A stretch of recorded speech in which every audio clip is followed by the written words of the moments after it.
they're two of the most important milestones when we talk about the social milestones in terms of kids, and I think they're two of the hardest for kids to reach.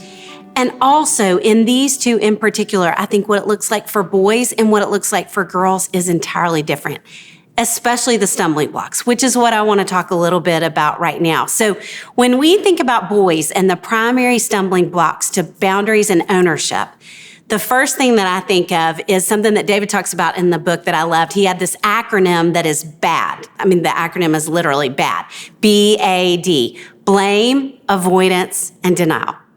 And if you have sons, you know exactly what I'm talking about. Where'd you put my soccer cleats?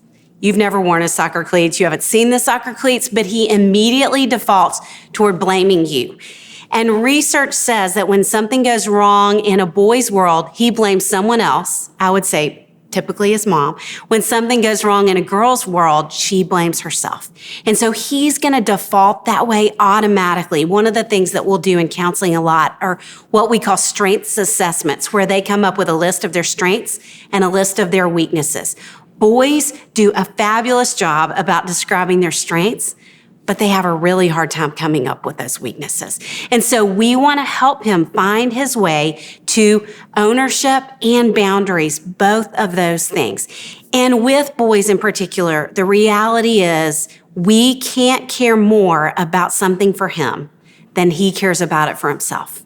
Whether that's academics, whether it's athletics, whatever it is he's involved in, if we care more, he's often going to care less. And now I know that's an easy thing to say. If I would say to you, I want you to dial down the care about his schoolwork, that's a hard thing to do. So if you need to pretend like you don't care as much, that's fine too. But dial it back in front of him, because the more ownership you take, the less he will.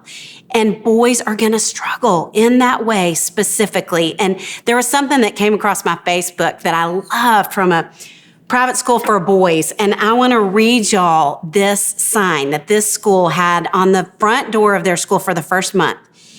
And it said, "Welcome to blank. We teach reading, writing, arithmetic, and problem solving. If you are dropping off your son's forgotten lunch, books, homework, equipment, etc., please turn around and exit the building. Your son will learn to problem solve in your absence." Isn't that amazing? That's what we want to be teaching them, problem solving. And when we're taking ownership, we're blocking that for them.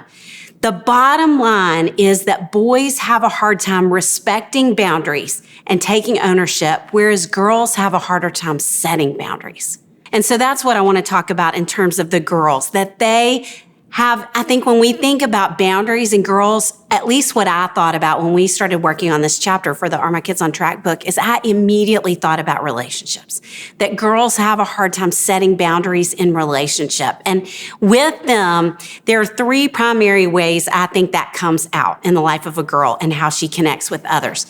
And they're not going to make a lot of sense in the beginning, but they're hints, mind reading, and going out on the dock.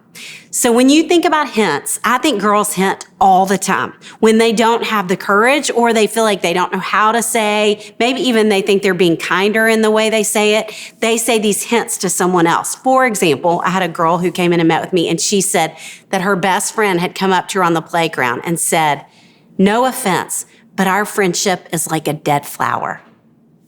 What does that even mean? I don't have a clue. I think she was obviously trying to say, "I'm mad at you," but she didn't want to say it that directly. And so she hinted in this really passive aggressive way. We want to teach them something different in terms of that. Mind reading, what that looks like is, I think for so many girls, you know, they're scanning all the time. They're watching their friends' faces. I had a session just this week about this very thing. She interprets all the time what's going on verbally and non-verbally from her friends. And so what happens is when a friend just looks at her funny, she thinks, "Oh no, she's mad at me." And I talk about with girls all the time, and I think it's a great thing for you to talk about too. Could there be more to the story? That we ask that question regularly. What else do you think might be going on? Because I think they need to see that it's bigger than they are, because they're going to default to that and it being their fault.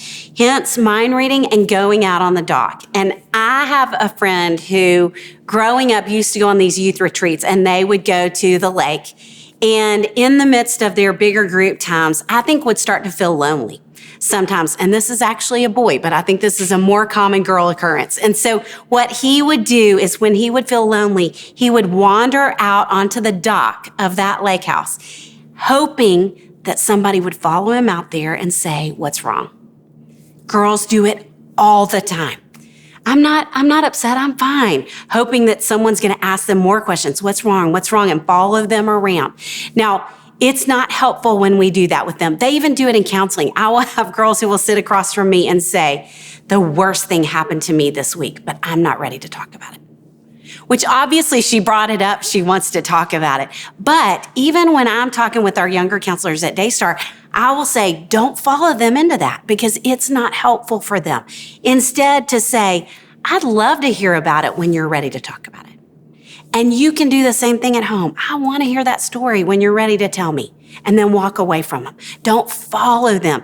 Because for girls, the bottom line is when we participate in the hints, in the mind reading, in the going out on the dock, basically we're reinforcing insecurity, manipulation, and passive aggressiveness because that's what all of those things are fueled by. We all know adult women who that's still how they communicate, that they never learned anything differently. So for us to help her find her way to communicate differently, again, is only going to help her relationships moving forward.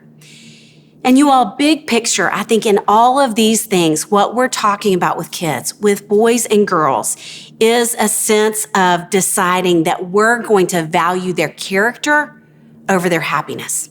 And I think often we default toward the other. We default to valuing their happiness over their character. And when we can do that, we're teaching them boundaries, we're teaching them ownership, we're teaching them so many milestones. And I would love for you to ask yourself 3 questions in light of that. First, I want you to think about a situation that's come up recently where you valued their happiness over their character. Second, I want you to think about a situation where you valued their character over their happiness. And third, I want you to think about what the outcome was of each.